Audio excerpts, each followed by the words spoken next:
All right, could you state your name, address, occupation, phone number, social security, and the credit card number, please? Yes.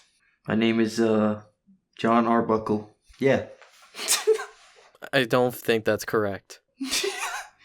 Okay, but for real, my name is Kingo, and I'm an animator, and that's all you need to know. And you worked on Pantheon. Yes, I did. I was a 3D generalist, but I'm credited as... no, I think I am credited as 3D generalist. Sometimes I'm credited as an animator, but yeah, I was mainly doing everything in 3D. Yeah, at least some of the credits I've seen was a 3D animation, modeling, texturing, and lighting. Yeah, they went overboard, but it was cool. I'm glad they did that. So you are a professional artist. Yeah, I would say so. I hope so. I've been in the industry for about 3 years now. I started when I was 19.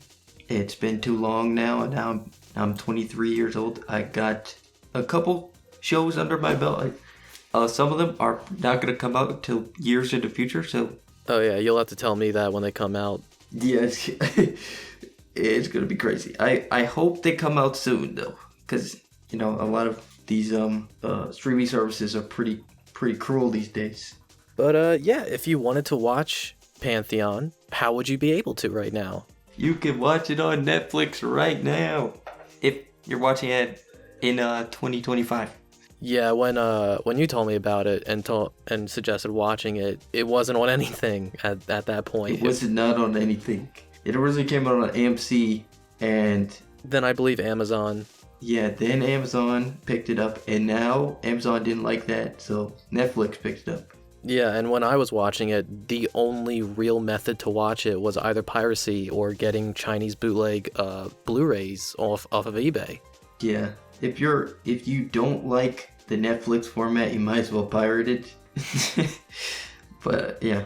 Thank you to my supporters. If you liked the video, consider subscribing or even joining the Patreon. Link on screen and in the description. If you do, you'll be thanked in the videos, be able to watch each video a week early, as well as gain access to bonus videos. So how did you actually get started working at Titmouse? This is the animation company that made Pantheon. Right. I started working at Titmouse because I was recommended by one of my friends who was in a Discord. One of my friends was friends with an animator or freelancer that works at Titmouse, and he was looking for a new hire. Basically, it was a opportunity for anyone that has never been in the industry to get in, and it was like not even close to official. It was just like they just needed help on the show, and they needed somebody new. And actually, it wasn't a show; it was a series of music videos for the group Area 21. And Area 21 has like 6 music videos that I had worked on, and that was my first industry work. So it was a friend of a friend situation. Literally, it was I did not apply to get in. I was hired, and that was because of my friend. So yeah, I could say I actually got hired through Discord. Got hired through Discord. Yeah. Discord is better than LinkedIn. Yes. So yeah, like it sounds like networking really played a very helpful hand in you actually getting a job in this industry. Right. I don't think I would have gotten that job through regular means. I had been applying for... I wasn't even planning actually to be a generalist for my career. I was trying to become a concept artist, and at that point I was like kind of confused on what I should do. But and mind you, I was 19, so I was a freshman in college, and I was trying to figure out like what path to go down. It turned out, the path was chosen for me, so I just stayed on it. So what does networking look like to you? Because clearly networking has paid off, but what does networking actually look like? Because people always say, oh, if you want to get into business, network. But they don't say, this is how you network. Yeah, no one really tells you what it is. What I think it is, and I think a lot of people agree, is I think networking is favors. When you work in the industry and there isn't enough time to do something, or someone needs help, or one of your friends or someone you know needs you to come on the project to do some work that you might not get paid for or wasn't in your contract or something like that, doing that is a great way to keep your connection. Because the industry is so rough, having someone to rely on is like a very helpful thing. If you're working and you're just completely sectioned off to all of your coworkers, it's not going to help you get other jobs, because to get other jobs, you need to know people who are hiring. If someone is on a show, let's say they're doing 3D animation and I need some work and I want to apply through the portal, right? If I apply through the portal, I'm not going to get in because of my portfolio is just going to go straight to the bottom of the stack. And there's probably 50 other people who just applied that same second. Yeah, and the even worse part about it is that the job posting is not even real. So the posting is just I've experienced that. It's the posting from my experience is like the posting is made and someone was hired before the post. They needed to hire somebody, but they couldn't because production is so unexpected. They will hire somebody, then make the post afterward to mark that they hired someone. And so everyone is applying, but in the end no one's going to get in because there is already someone who was connected to someone in the production. So what areas of art do you do? Of course modeling, because that's what you were hired to do. But I also know you do traditional art, because you've drawn a furry portrait of me. Yeah, I started with traditional art, and then I mainly now do digital art. Neither of us are furries. Bro, I wish I consistently did furries so I could actually make some real bucks, but I don't. Hey, they pay well. They pay well. I mean, it's not as crazy as people say, but it's definitely good pay. It's still at least income. Yeah, and that's the good part about it. So you do 3D animation, digital, traditional. Yeah, I do a lot of different mediums. I'd say digital is my main bread and butter, though. And you were hired as 3D animator because that was just what was open. Right, and I didn't just get in because they were like, this guy. Well, basically, I got it because I proved myself to have a good knowledge of Blender, which is what we used on the show. I basically did an art test, and I passed the art test, and that's how I got the job. That's how I got the job in a more professional way. It wasn't just through Discord. It was actually, I went from Discord to the hiring process. Yeah, it sounds like it's good to have many skills under your belt. But so you use Blender. Mm. Is that the industry standard? I don't actually know.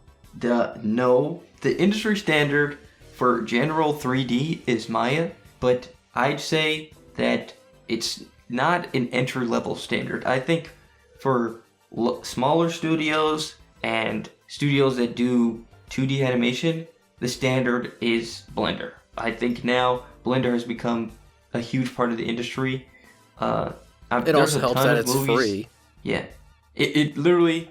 It's so good. Everyone knows Blender. I feel like even people who don't do art know what Blender is. Yeah, it's like baby's first modeler. It's because it's free. It's so easily accessible that you even taught me how to use Blender.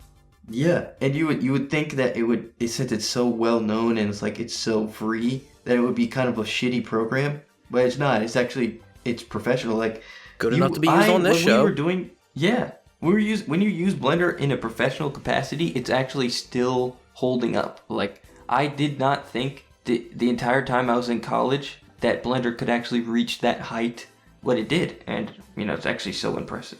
So it's very clear you hold Blender in a high regard. But what about Maya? What's your opinion on Maya? If it's the industry standard, do you even think it's any good as a standard?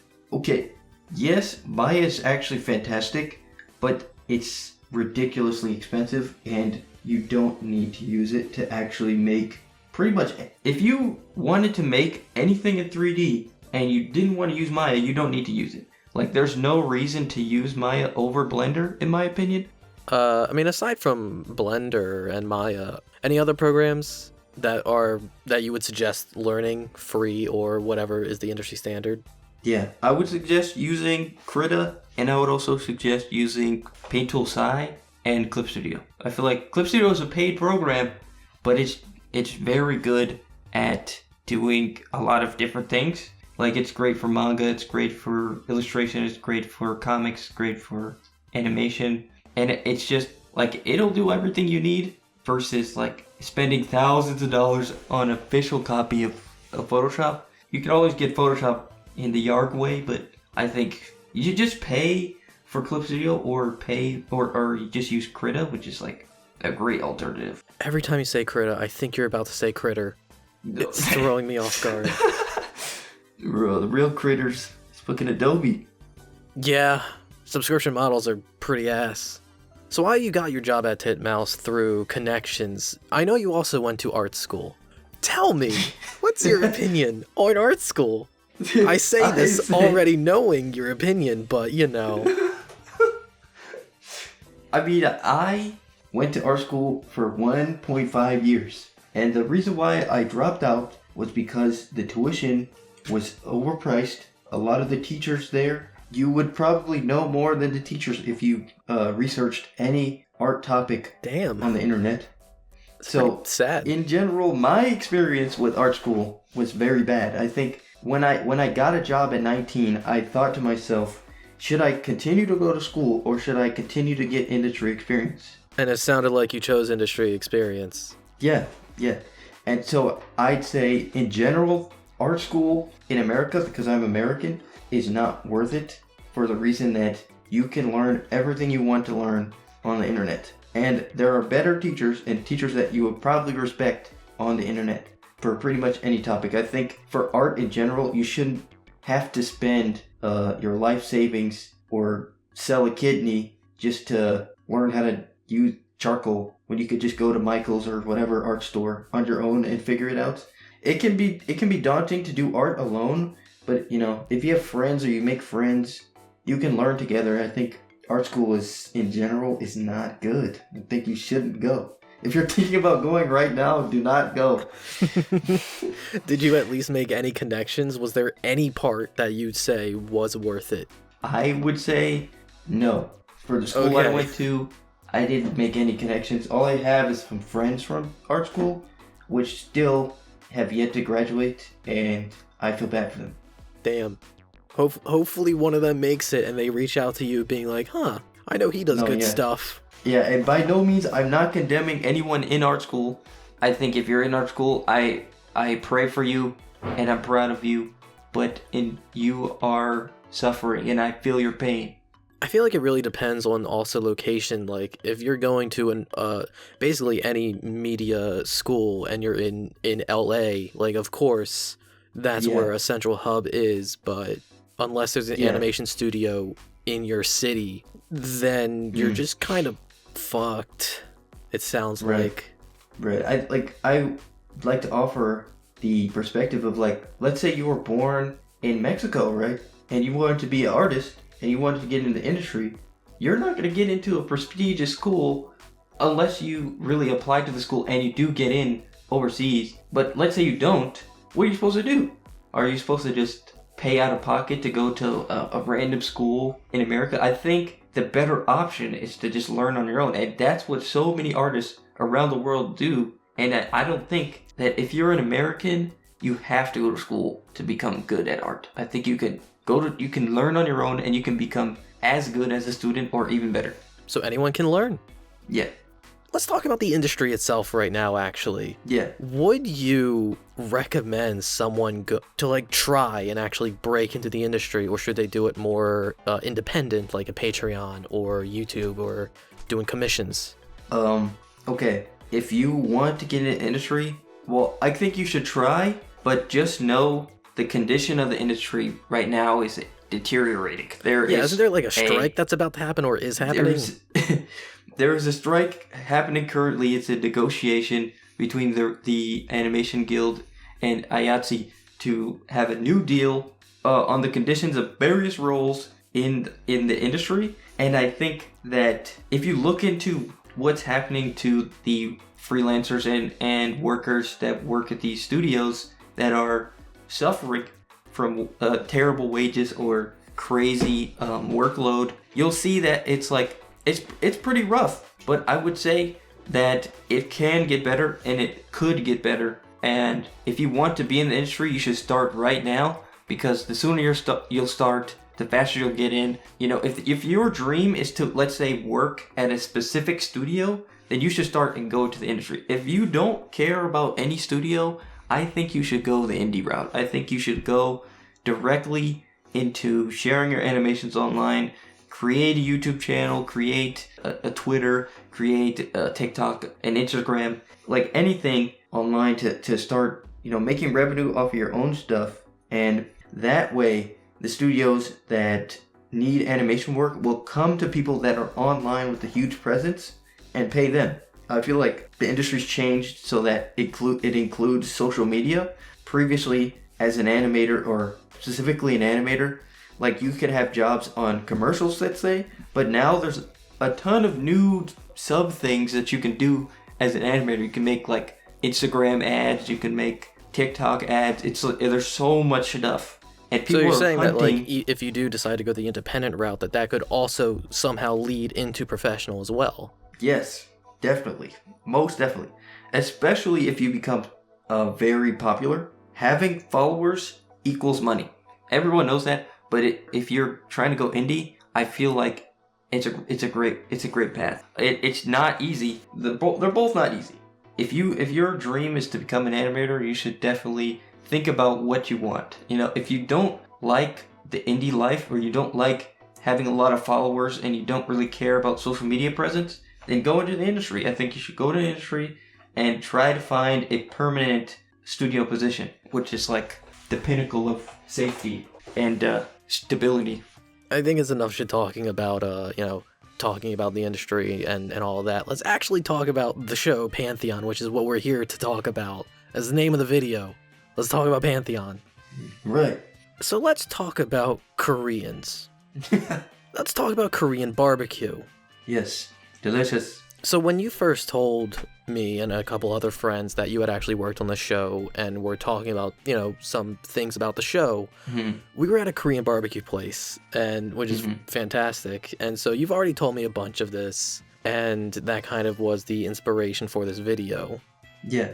I even told you there, like, oh, this would be a really cool idea for a video. Thank you for doing this, by the way. Yeah, so you did a lot of the 3D on the show. I did. How much of the show is 3D and how much of it is 2D?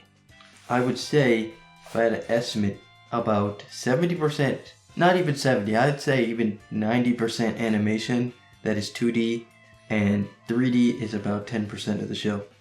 So it was a mostly 2D show, but you also sent me this really cool video showing one of the compositions of just one of the shots in the show.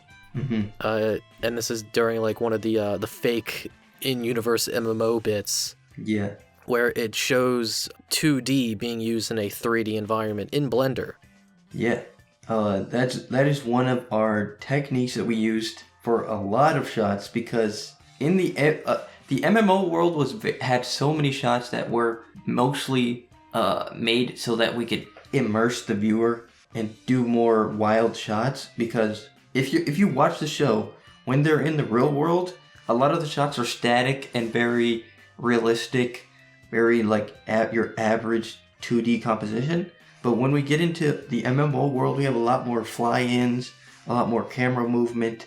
I feel like when we started integrating the 2D with the 3D, we had a lot of ideas, but one of the most common techniques we used were taking a PNG of the show, whether it's a character or a background, and we would stick it into the environment, and we would model around that so that we could get a more cohesive feel. I feel like it would have been very strange to... Yeah, instead of just plastering over one thing over the other, you're just integrating it, and it came off pretty well. I was not expecting that this shot was in 3D. Yeah, one of my coworkers, Chris Boylan, he's a really, really crazy guy about making 3D look 2D. He has a lot of work in that specific niche, and what he explains is like you should always think about how it would be drawn instead of how it should be modeled, and that's how that was my philosophy throughout the show, and that was his. I'm hoping like a lot of the shots you can't even tell like where the 3D is, because there were a lot of backgrounds that started 3D, but we did a lot of work in Blender to make it look like it was not even close to modeled. Yeah, there's definitely a couple shots. I'm looking at the final episode, for example, and there's like a little bit here where it's like, okay, that's obviously a 3D model. But then there's other stuff where it's like, okay, let's talk about the definitely not Summer Wars thing happening towards the end. Yeah. I'm guessing a lot of that was also probably 3D animated because there's a lot of a lot of movement, a lot of unique character designs, which I'm sure were probably. I'm sure some of them were probably models. Yeah, as you can see in the show, like we don't usually do characters 3D. The only characters that are 3D are Mist, all forms of Mist, I think, except for her full form of Mist. I think Mist is the only character that we had that was like fully 3D. And then actually Caspian was the second character that was 3D. It wasn't his head. It was like a robot Caspian, and his head was bouncing and falling down the stairs. And they needed a 3D reference for that, and I made a model of Caspian's dead head. That must have been an interesting thing to model. It was actually it was just the head. It was kind of sad. I was modeling my own son's dead, decapitated head. It's crazy. Oh yeah. Oh, I'm looking at the scene right now. Hold on. Let me replay that. Let me see if I can actually tell if it is a 3D or 3D. I mean, I know it's a 3D model because you just told me, but let's see how obvious it is. I think in the final bit, it was drawn over, so it shouldn't be 3D. If it is, then that's crazy. Okay, so I'm gonna rewatch it again because I think I can kind of tell when it. Okay, because you told me that it was a 3D model, I was able to see it, but yeah. Because it was like so quick in movement and rotating, it was hard to tell. But then it quickly cut to a different shot, which looks 2D. Yeah. So it's very hard to tell, actually. Yeah, that was what we use a lot in the show, which is a feature, a blender called Grease Pencil. And what we would do is we would have the Grease Pencil be directly on top, and the shaders would be not fully a cell shaded shader. It would probably be a hand-painted shader that has a shadow on it and would stick.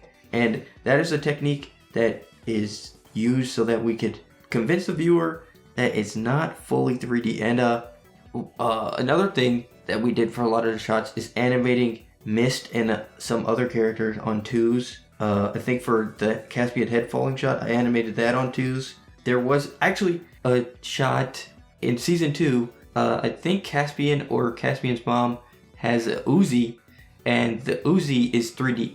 I remember doing that shot. And what we do is we would take the keys and put them on constant in Blender and have them be on twos, which is pretty cool. You don't usually get to do that on like shows like this. And for people not to know, twos are every other frame. Right. So, yeah, some people might not know what that terminology means. Oh yeah, definitely.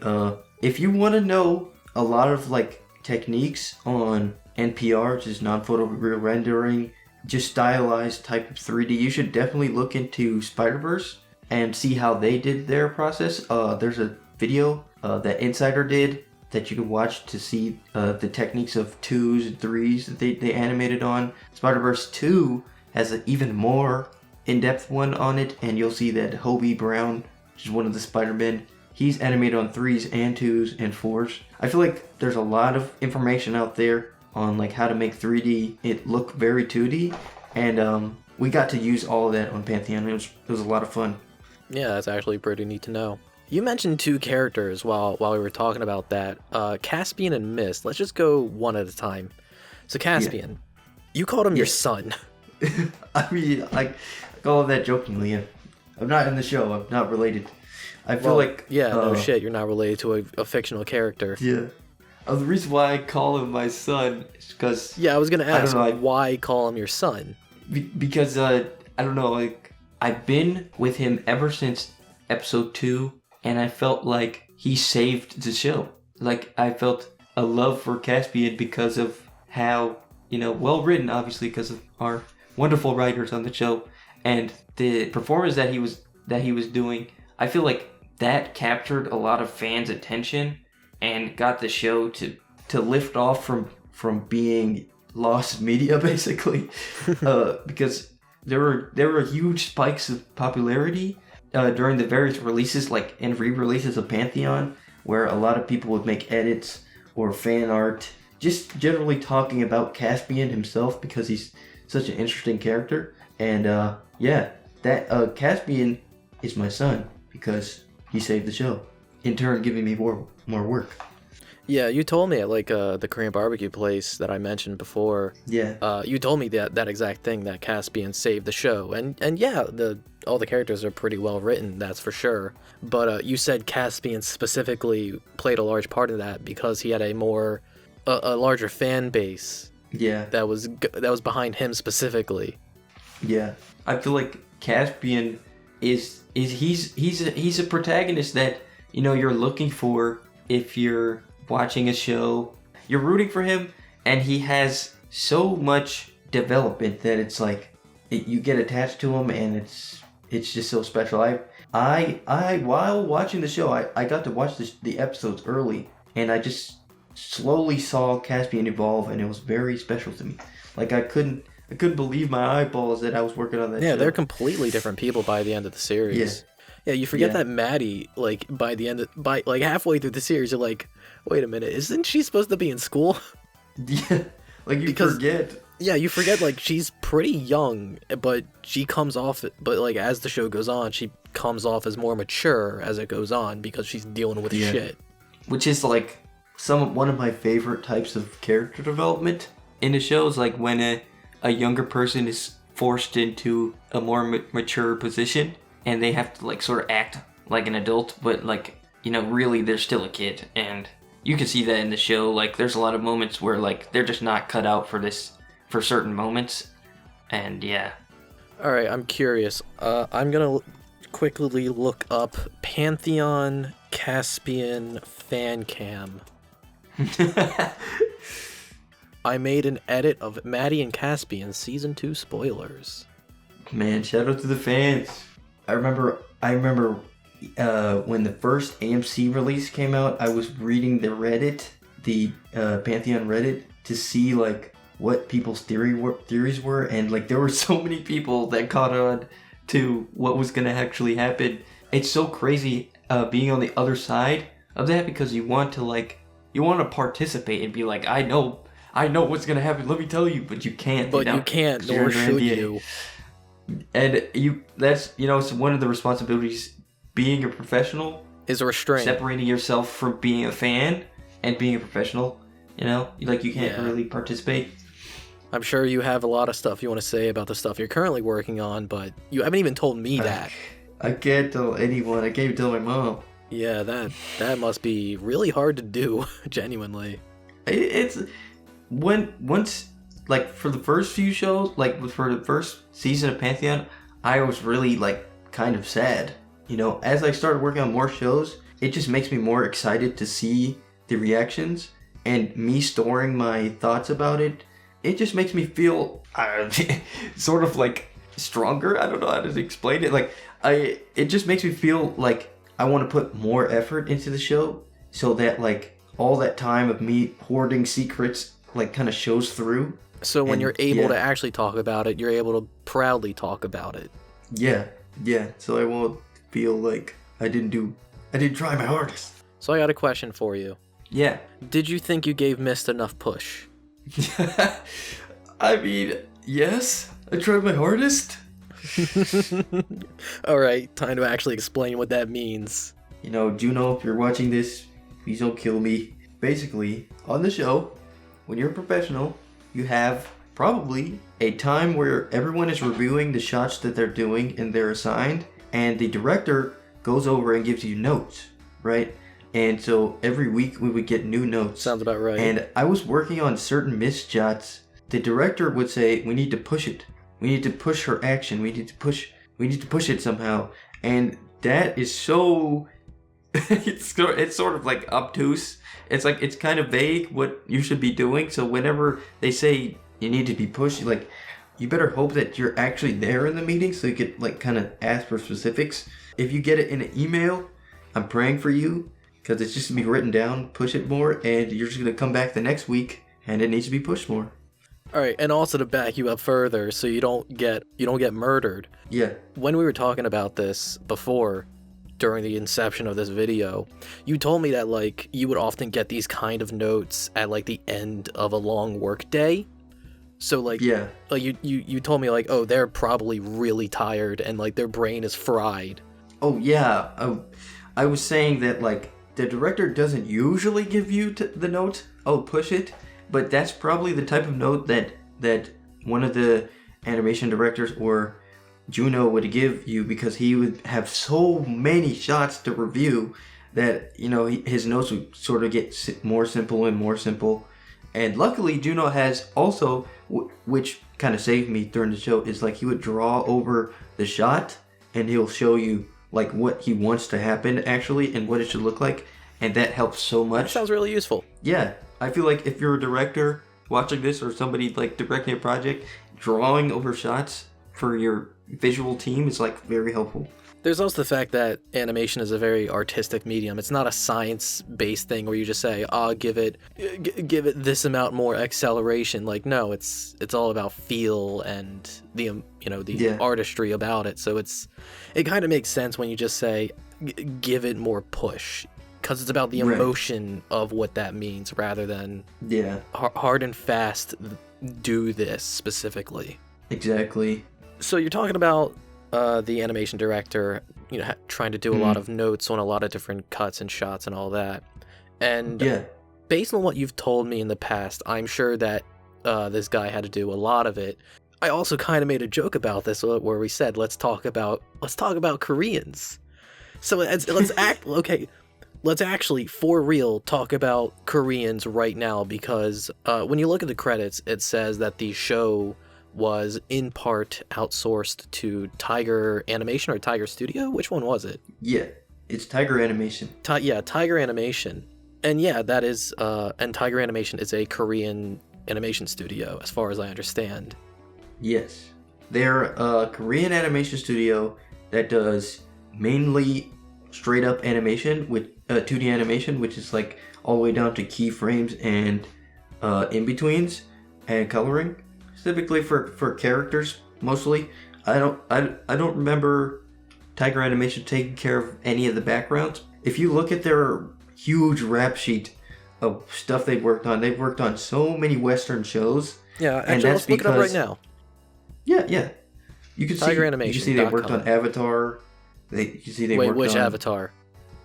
The Last Airbender. Okay. Specifically season 3. Portfolio. They worked on some Castlevania. They worked on Pantheon, of course. X-Men 97. Yeah, Avatar, The Last Airbender. That's right. Yeah, you're right. Animaniacs. So many Western shows. That's because our studios, in America at least, we outsource to Korea. And so when I say we're talking about Koreans, is because of the huge support that we get from Korean animators, and like the amount of work that they do over there is like insane. And what we would do on Pantheon at least is that we would get animation back from Korea so that we could do either corrections or we could just comp it directly in. And there were a lot of shots that you really do not even have to fix. Since the animation industry is cruel and unusual, a lot of the shots that we don't give we have an to amendment Korea, against that? Yeah, a lot of the shots we give to Korea are from our storyboards. This is one of the things that we're negotiating in the industry right now with the strikes, is that storyboards carry so much information about what the animation is going to look like in the final. The storyboard artists have to plan keyframes now, they have to plan new shots, they have to plan backgrounds, and they have to plan camera shots, they have to plan potential layering of effects, potential effects animation. It's just so many hats that a storyboard artist themselves has to carry and give over to Korea, and Korea takes the storyboard, and these new modern animation storyboards have so much detail down to keyframes that they just copied the storyboard. And you'll see that because Tiger Animation and a lot of other Korean studios have so much work to do because they're being outsourced, a lot of the animation is a bit stiff.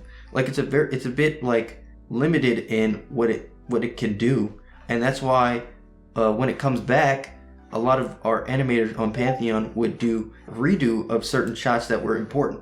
Like if the shot had a lot more action or it was sort of dramatic, you'll see the quality kind of go up in certain episodes. I'm pretty sure, like if you watch the show towards the end of the seasons, you'll see the animation quality kind of go up in certain areas, and that's because those are animated by people in America or around the world. We had so many people from like France or Spain or even Japan, like everywhere, working on Pantheon.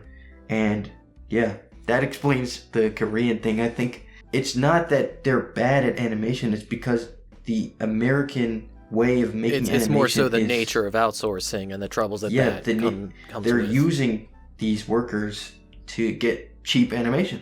How much of the show is outsourced? Do you even know? I think most scenes are outsourced. Ah, that's a lot. Like I would say 80%. Yeah, that's a lot. Yeah.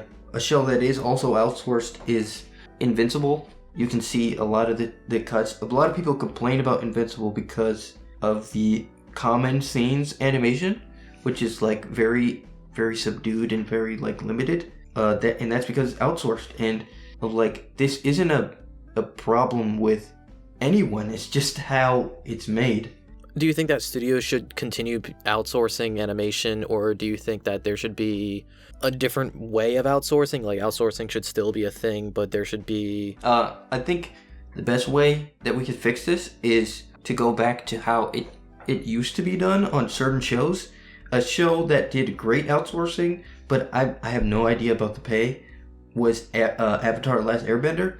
What they did was they gave Korea I think it was a lot of people from Studio Mir that worked on Avatar: The Last Airbender, and what they would do is they would give the storyboards to a Korean studio, and they would let them do keyframes on their own. They would let the key animators they would take the storyboard and do a reinterpretation instead of directly copying the storyboard, so that the animation looks way more fluid and a lot better to look at. It's a lot more fun to be in the show. If we could go back to that method and retain the essence of the artist, and let multiple artists have their own interpretation per shot, it's just gonna feel a lot more energetic.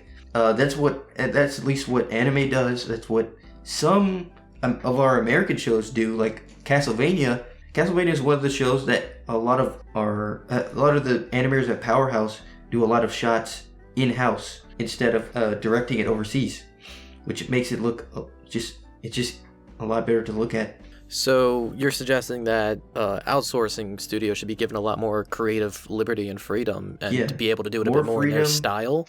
Yeah. More freedom, and I feel like the workload is just so insane that you still can't even give them freedom. They can't even get freedom because they have to animate. Yeah, there's not enough time for freedom. Episode. Yeah, so if we could, really, what we need is to bring back more positions in America, like more positions to do common things like animation. I think that a lot of studios and a lot of these investors are going to start investing in AI animation, which that sounds like the worst. Obviously, garbage. But if they're looking for quality, they don't have to look any further from at least a studio. Let's not even think about America. Like a studio in whatever country, they should look for people in their country to do animation, because there's animators all over the world, and students and people who are just looking for a position and they can't get it because their jobs being outsourced. People who are getting the work in the countries that it's outsourced to have too much stuff to do, and that's because they want cheaper animation, and it just hurts everyone in the process. All right, so let's bring the topic back a bit more domestic and talk about your actual day of working on Pantheon and just as an animator in general. Like, how many hours did you spend animating? How many hours did you spend in meetings? Like, that kind of shit. So it would change from the beginning. So basically, we would have a schedule, right, of all the shots that we're going to need to do on each episode on a huge Excel sheet. And they'll what the first thing they'll do is they'll separate the shots per person, and so I'll see how many shots that I'll get for a certain episode, and I'll be working on that episode with everyone. So everyone is working on one episode in, let's say, January, and that's what I'm doing in January. And then on my daily, I am taking like around 5 shots to do, and I wake up, I don't take a shower, I don't take a shower, I don't brush my teeth, I don't even look in the mirror, I just slave out on my wouldn't computer. look in the mirror too if I was under that condition. Jesus. Yeah. But no, it wasn't that bad. It was, I do my regular stuff, I'd wake up. It was great because I could work from home. I could leisurely get on my on my PC and do that and get to work. By the end of the day, I would have around 5 shots done. But it differs because in the industry, in most creative industries, we have something called crunch. And on the crunch days, it would be around like 10 shots, maybe even 15, depending on the like how fast it needs to be done. Because we would be doing a lot of like, at the start of an episode, we would feel like we have like a sense of freedom, so we would kind of be like recovering from the last crunch period, and yeah, that's how it would look. I feel like as a freelancer, you have to learn how to take care of yourself, especially if you're working from home. So I would wake up at the hours I told them I would wake up. So I would wake up at a certain time, and then I would start working at a certain time, and I would end at a certain time, and I would have a certain amount of shots by the end of the week. All right, so I already have 2 questions. One, did it take a month to do just one episode? We would have around 2 months. I wouldn't say it was clean a month. I think it was around like 6 weeks. All right. Yeah, that's a long time for a single episode.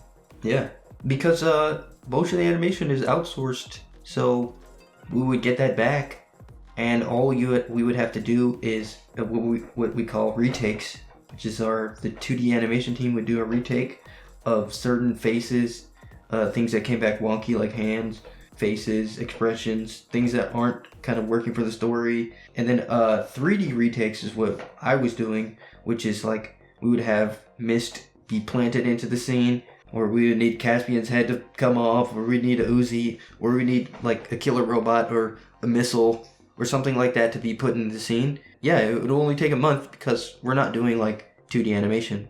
Yeah, because as someone who doesn't really know as much about the animation industry, and as someone who just watches this, it's hard to really take a guess and say how long an episode actually takes to make. It really puts into perspective how much like time a single episode takes. Yeah. Now, admittedly, they are like each episode is like 45 minutes, so they are longer, right. A bit longer episodes, but still, like 6 weeks is a healthy chunk of time. Yeah. I was actually kind of surprised too at the speed, but I want to like make it clear that I don't know too much about the actual outsourcing schedule, because I think I have a theory that a lot of the outsourcing happens before I was there. So like because in the industry we have something called pre-production, and during that period the director is storyboarding all of the episodes, and so once all the episodes are storyboarded, they're shipped off. And I think that happened like around like 3 or maybe 4 months before the full production happened. Yeah, so that way all the shots can get done, and then you can get sent it, and then do all the cleanup and changes and whatever you need to do. Exactly. So like I say it happens in like 6 weeks, but that's after we get all of the outsourced animation back. And so that's when it would start. So actually it takes even longer than that if you want to consider outsourcing and that time factored in, but you just don't know that time. Yeah, I have no idea. That's insane to think about. Mm-hmm. It really puts into perspective just every animated show that I'll watch is like, this took, if it's like, a standard 23-minute episode, like, oh, this probably took a month to make. Yeah, it's a lot of work, but it's definitely worth it, and it could be improved. There are things that I would take out of the process of animation. It depends on the producer and the director on how they want the show to go. I feel like for Pantheon we had a very efficient schedule. I've never really worked on a show as long as Pantheon, so I'm gonna say that I don't know how other studios do it. Like, I haven't been in the industry long enough, so. So how does crunch form? Like from an insider point of view, like what are the symptoms of crunch? How can you tell it's gonna form, and why does it form? So crunch is when a studio is rushing to complete a product that they're working on and they have been working on for months. Crunch happens because the management of the project is very liberal at the start and doesn't consider any setbacks, right? So crunch will result in people working like overtime every single week until the deadline. It is very grueling, and a lot of people get kind of injured from this process because, especially if you've never done a crunch, a lot of people like actually sacrifice, doing their daily workout or standing up or taking a shower. Or taking a shower, and they're like kind of screwed, like they get. I know some people that get back problems. I've seen during the strike, people have mentioned a lot of the injuries that they've gotten. Like, some people have like some retinal injuries, like from looking at screens for so long. Yeah, I feel like crunch, in my opinion, comes from mismanagement, and it comes from having too many hands in the studio managing. I feel like if animation could be improved, it would be improved by thinking about every single part of the process and considering who's doing it. Like, not everyone can work the same, so you need to, if you're a producer or you're a production assistant, knowing how the staff works is very important. I feel like if you can interview or get some information on how many hours they could work, like how tired they get and when they can complete something, will basically eliminate crunch. And also giving time when you do deadlines for the whole project or a certain part of the project, giving some leeway will help the project. Like, if let's say you want it to be done on January 1st, you know that it could be not done on January 1st, so you'll have like sort of a backup, which it really is gonna have to be done in March. So having the deadline be way before when it actually needs to be completed is a really great way to eliminate crunch. Yeah, that's a good piece of advice. I've kind of unintentionally implemented that in my own personal projects, like where I say, well, the video doesn't have to be out until this date, but I want to have it done a couple days before anyway. Yes, and I feel like as a freelancer, you have to be prepared to have crunch. So take care of yourself first. If you're doing animation, it doesn't have to be slavery. It doesn't have to be. Please don't die. Yeah, just take it slow. Wake up, groom yourself, take a shower, brush your teeth, wash your face. Don't get immediately to work because, like, without doing those things, like basic things, because it will hurt you. And in the long run, it'll probably do more damage and will probably slow you down anyway. Yeah, and if you don't do those things, and it is tough, don't beat yourself up, because especially if you're a beginner or like you're entry level to the industry, it is so normal to lose yourself. In the end, if you can just think about how, like, they are paying you and you're under a contract, but ultimately you have to stay alive. You can't sacrifice your life for animation. It's not as important as people say, and a lot of art schools like to make it like art is secondary to your life. Yeah, as we've said, fuck art schools. Fuck art school, bro. So Pantheon is a good show. I'm sure you agree with that, right? Yes.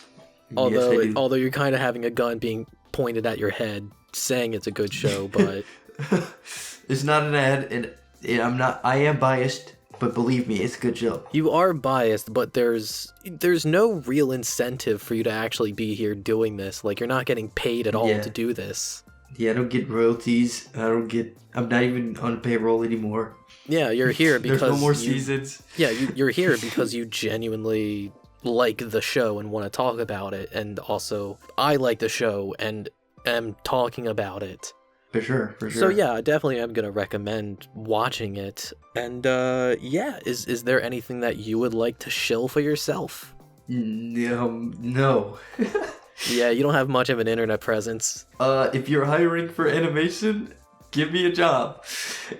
You can find me at KingoSoft3D on Twitter, and you can DM me there. And yeah. Yes, please hire my friend. For fuck's sake, please. give him money, and he will work.